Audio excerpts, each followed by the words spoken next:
People will love you one day and be indifferent the next. It's taken me all my life to learn to stop worrying about what people think,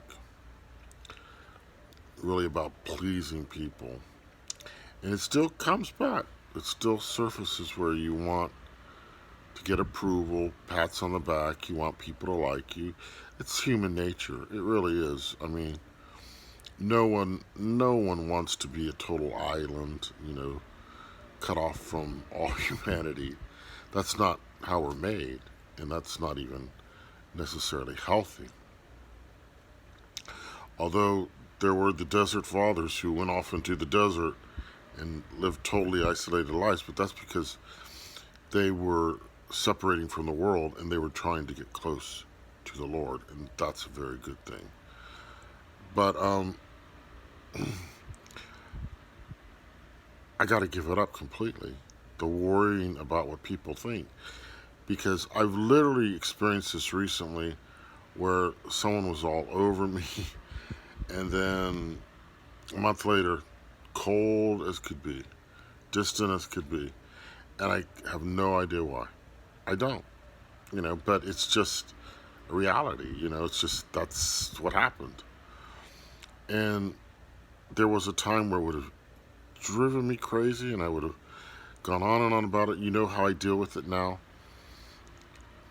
I pray, first of all, I ask the Father, I say, take away my attachment to this person and make it healthy, and let me love this person because of you. Let me love this person because of you. And then I pray for this person, because it can make you literally crazy, because people are so fickle and people change so quickly and people are so up and down and people are so unstable and people have their own egos and their own issues, blah blah blah. It goes on and on and on. And that's why every day I gotta work on my ego, gotta work on Bruce to make sure that that's big head's not getting out of line. Get back in line. you know because it's so self-destructive. It's so damaging to our relationship with Jesus Christ, because he's not about any of that. And he's not about pettiness, and he's not about mean-spiritedness, and he's not about um, cruelty or anything that's not of love. And he commands us to love, and he commands us to love those that do not love us, to love our very enemies, to pray for our enemies and for those that do us harm. And it's so liberating when you really do it and when you take it to heart.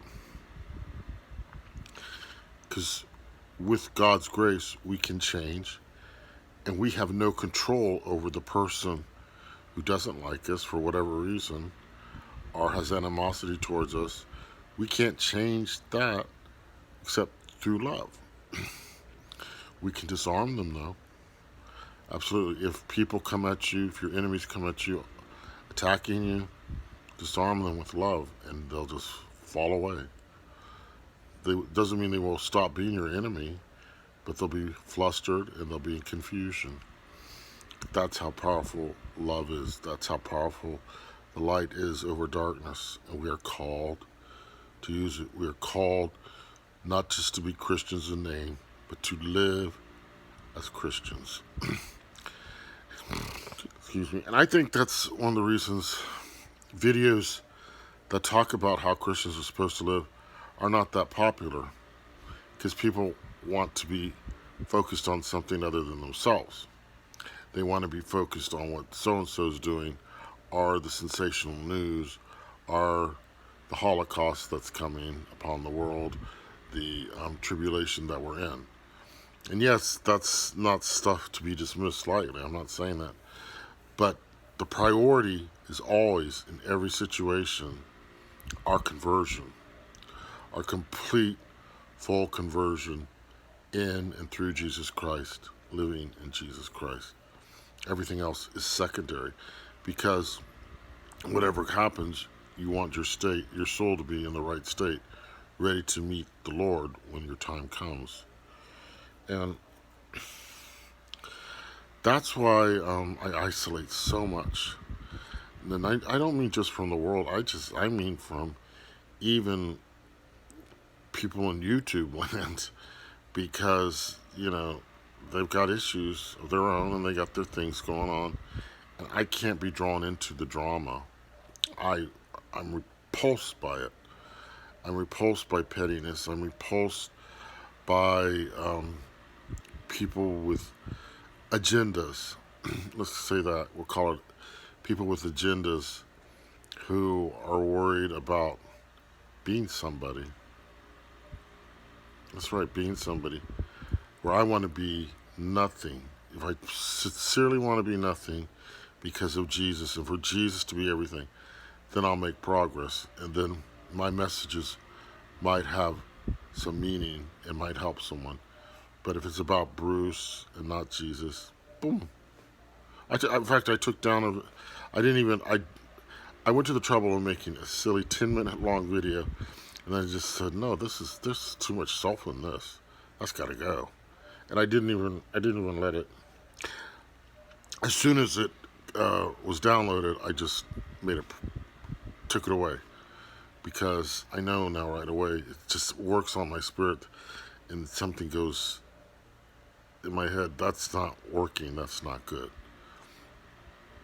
And that's why I'm making this shorter video. I hope it's shorter. It's getting up there already, about loving my enemies and forgiving my enemies and letting go.